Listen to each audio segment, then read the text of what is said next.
Hello and welcome to HealthWorks. I'm Dr. Bob Rose, and we want to tell you where we're going with this show, who I am, and what it's all about. But I'll tell you what, I don't feel good about interviewing myself, so we have our producer with us, Dan Hargrave, who's going to introduce myself, get a little bit of information about my background, and where we're going with it. So, when did you move to Kingman? It was February of 1996. This was about 4 years after chiropractic school, and I was working as an associate chiropractor in Southern California, and the opportunity came up to run a clinic out here, and I jumped at it.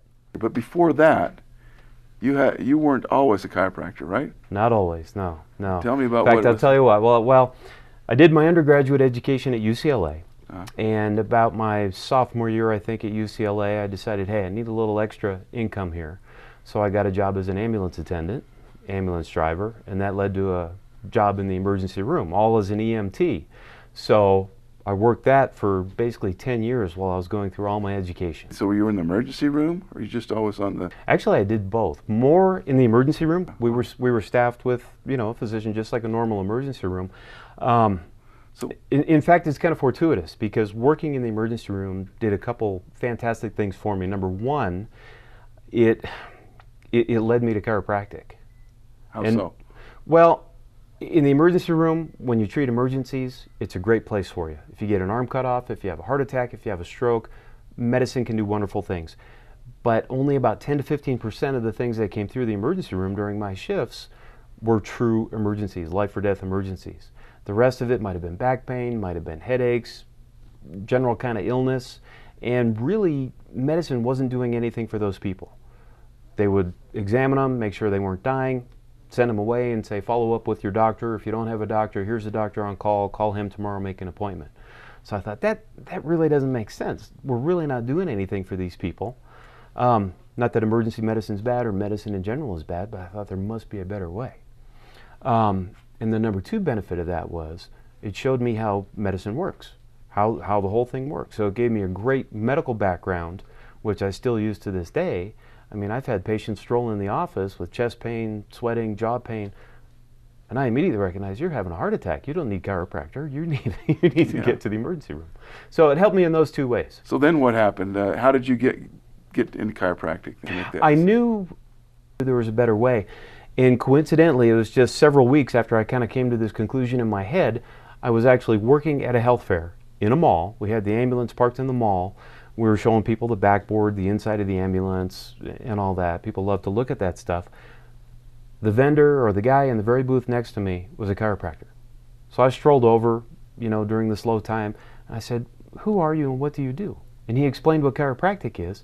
I thought, you know what, that makes a whole lot of sense. I want to do that.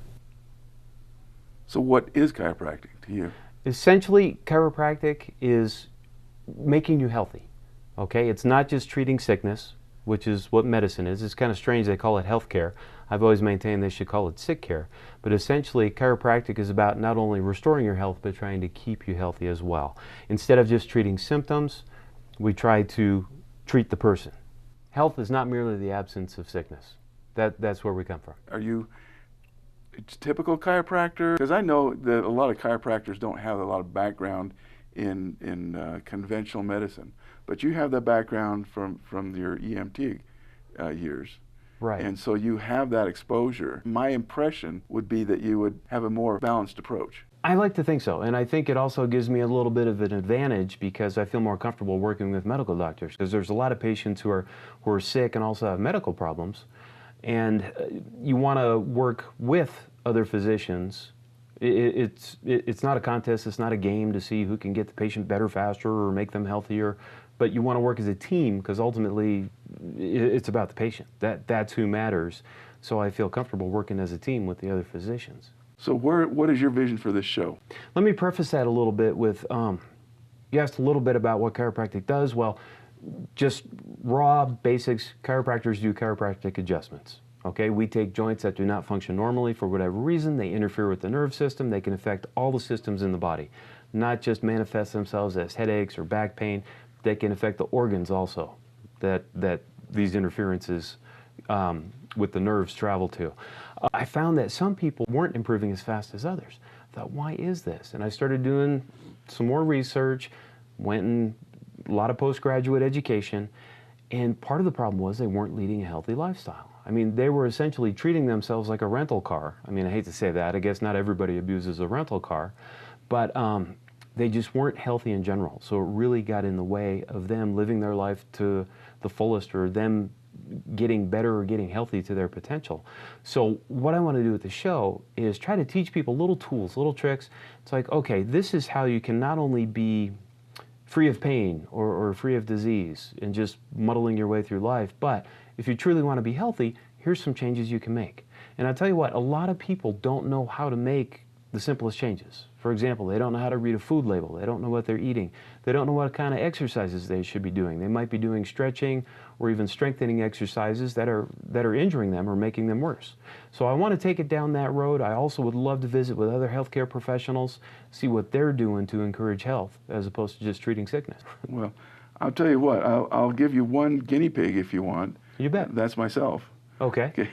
I have been out of shape. During hunting season, I try to get in shape. I'm not in shape now. In fact, I'll be willing to put out a blog every day of what I do, Okay. and what I eat to a certain degree.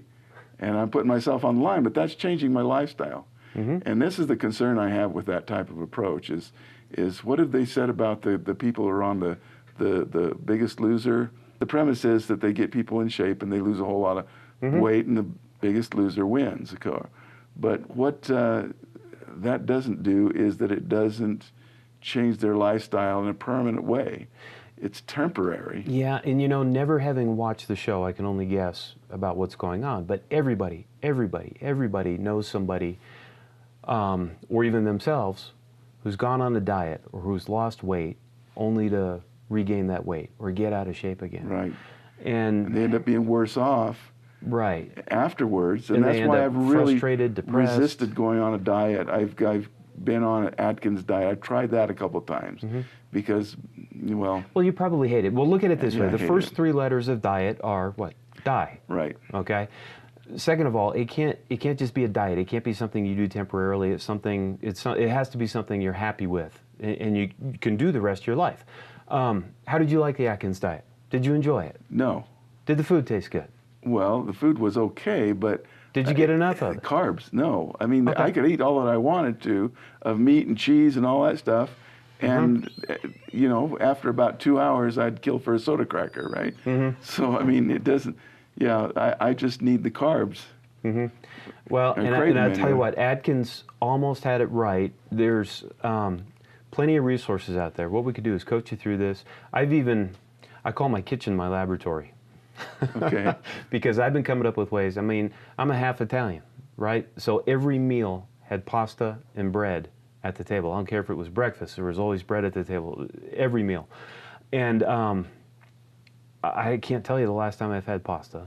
It's pretty rare if I have bread. And I'm happy with that lifestyle change. And I'm not going crazy for the bread or the pasta or anything like that. I think, at least with my situation, just making a few simple changes and a few substitutions and experimenting in the kitchen has really made a difference where I don't miss that stuff, so I don't have to go back to that stuff. Something I've noticed about myself is when I'm hunting, my body knows what I'm doing. And I won't eat much because I'm always active. I'm very focused about what I'm doing 24/7. So I'm out until from daylight to dusk and just doing what I want to do at the time. Well, when I'm doing that, then I don't eat as much. Well, here's why. Because in that situation, you eat to survive. When you're around the house, you survive to eat. That's the big difference right there. Yeah. Because your body really doesn't need a whole lot of food. It's just retraining your brain. Okay, let's take a break right now. Okay? Okay, we'll be back after these words from our sponsor.